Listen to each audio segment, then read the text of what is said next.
आशा करता हूँ आप लोग बहुत अच्छे होंगे। नमस्कार साथियों, स्वागत है आप सभी का एक नई वीडियो में। यदि चैनल पर पहली बार विजिट किए हैं तो कृपया चैनल को सब्सक्राइब करें और बेल आइकन को प्रेस करें ताकि इस तरह की वीडियो का नोटिफिकेशन आप तक पहुंच सके। ये खबर देखकर हर भारतीय हताश है, निराश है और गुस्से में भी है कि आखिर हुआ तो हुआ कैसे। और अब भारत में कोने कोने से मांग उठ रही है कि जैसे ट्रंप ने चीन के खिलाफ एक ट्रेड वॉर, एक व्यापार युद्ध शुरू किया है, भारत को भी चीन के खिलाफ ऐसा ही ट्रेड वॉर शुरू करना पड़ेगा, ऐसा ही एक व्यापार युद्ध की शुरुआत करनी पड़ेगी, तभी जाकर स्थिति में कुछ सुधार की संभावना है। क्योंकि ये स्थिति पिछले 10 साल से जस की तस बनी हुई है। हम 2 कदम आगे बढ़ते हैं और अगले ही साल 4 कदम पीछे हट जाते हैं। नहीं समझे, मैं आपको बताता हूँ। दरअसल आपको याद होगा 2016 में डोकलाम स्टैंड ऑफ हुआ था भारत और चीन के बीच में।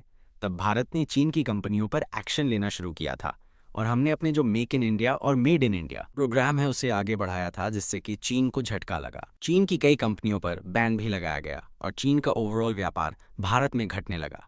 लेकिन 2016 में लिया गया ये एक्शन 2020 तक आते आते इतना मंद पड़ गया कि भारत और चीन के बीच में जो ट्रेड डेफिसिट है वो इतिहास के सर्वोच्चतम स्थान पर पहुंच गया। यानी कि चीनी कंपनियां भारत से मोटा मुनाफा कूट कर वापस चीन लेकर जा रही थी। बदले में भारत का एक्सपोर्ट चीन में लगातार कम हो रहा था, यानी कि हम सामान ना के बराबर चीन को बेच रहे थे। बदले में भर भर कर सामान चीन से भारत आ रहा था। लेकिन 2020 में हुआ गलवान घाटी का पूरा विवाद और हिंसा, जिसके बाद भारत ने स्ट्रेटेजिक एक्शन लिया। चीन के खिलाफ एक प्रॉपर प्लानिंग बनी और चीनी इन्वेस्टमेंट पर रोक लगाई गई। साथ ही कई चीनी कंपनियों पर रणनीतिक बैन लगा और चीनी जो ऐप्स थे उन्हें तो बिल्कुल बंद ही कर दिया गया। तब भारत और चीन का व्यापार भी गिरा। साथ ही चीन का जो एक्सपोर्ट है भारत के अंदर, जो चीन भर भर कर सामान भारत में बेच रहा था, उस पर भी लगाम लगी। उसके बाद लगने लगा कि स्थिति में सुधार हुआ है। 2021 में देखिए, 22 में देखिए, 23 में देखिए, आपको लगेगा कि भारत तेजी से इंप्रूव कर रहा है।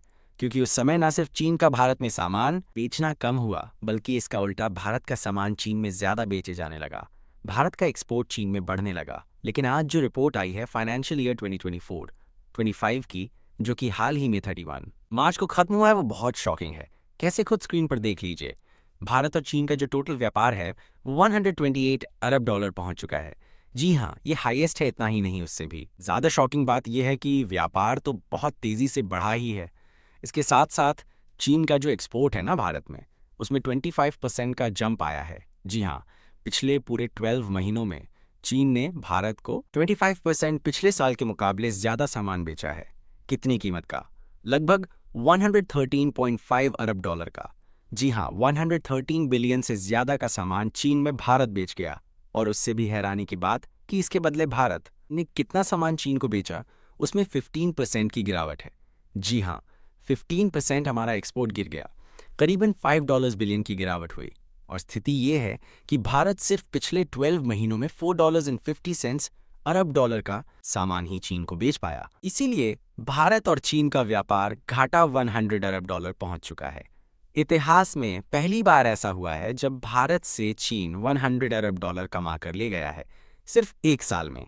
हालांकि आप कहोगे कि यार, मार्केट में मेड इन चाइना प्रोडक्ट तो है ही नहीं। पहले हम इलेक्ट्रॉनिक सामान छोटे से छोटा और बड़े से बड़ा खरीदते थे, उस पर मेड इन चाइना की मोहर लगा करती थी।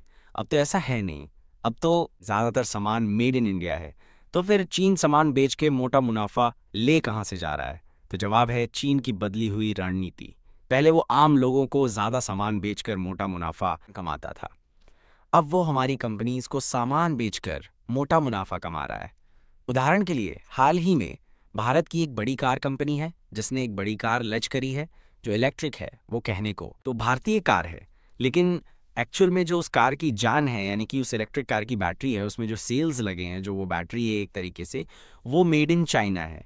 चाइना की BYD कंपनी सप्लाई करती है उस बैटरी के सेल्स को, यानी कि चीन हमारी कंपनी को सामान बेच रहा है और फिर वो कंपनियां उस पे मेड इन इंडिया का ठप्पा लगाकर आपको बेच रही हैं।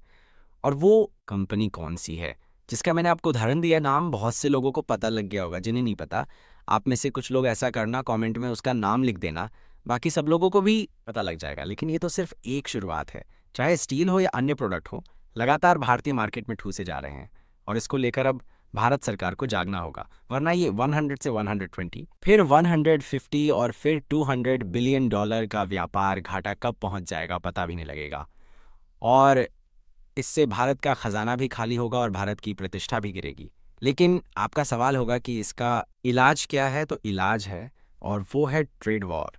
जैसे कि ट्रंप ने चीनी प्रोडक्ट पर टैरिफ और टैक्स लगाया है, हमें भी चीन के बहुत सारे प्रोडक्ट पर, खास करके जो हमारी देसी कंपनियां खरीद नहीं हैं, उन पर टैरिफ और टैक्स लगाकर उन्हें इतना महंगा करना होगा कि भारतीय कंपनियां मजबूर हो जाएं उन्हें खुद बनाने के लिए, तभी ये सुधरेंगी, वरना भारत का नुकसान होता रहेगा।